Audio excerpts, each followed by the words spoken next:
আজকে আওয়ামী লীগ নিষিদ্ধকরণের কথা, এটা কিন্তু একটা রাজনৈতিক দল বা একটা মানুষ হঠাৎ করে কিন্তু বলে না।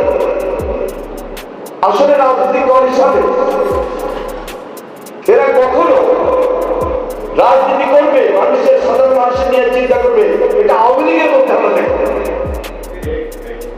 স্বাধীনতার পর তারা যে এইভাবে দুর্নীতি দুঃশাসনের নির্দেশে রক্ষী বাহিনীর যে অত্যাচার ছিল, তখনও এই মেসেজের ভূমিকা তারা অবতীর্ণ ছিল।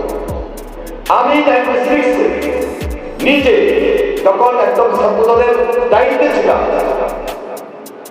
তার আগ থেকে আমরা সংগ্রহ করে আসছি মুশরফ মিলনের নেতৃত্বে, রিজভী আহমেদের নেতৃত্বে। আমরা বরাবরই দেখেছি এই রাজনৈতিক দল বলতে রাজনৈতিক দল ছিল, এরা রাজনৈতিক চর্চা করে না।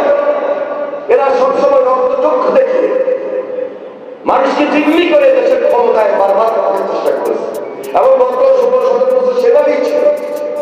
আর ছিল বলে এরা সবাইকে জিম্মি করে, রাজনৈতিক দলগুলোকেও জিম্মি করেছে।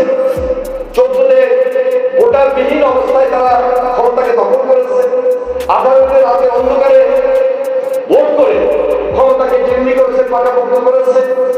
2024-এ কি করেছে, কি করে না, সুতরাং এদের রাজনীতি করার কোনো অধিকার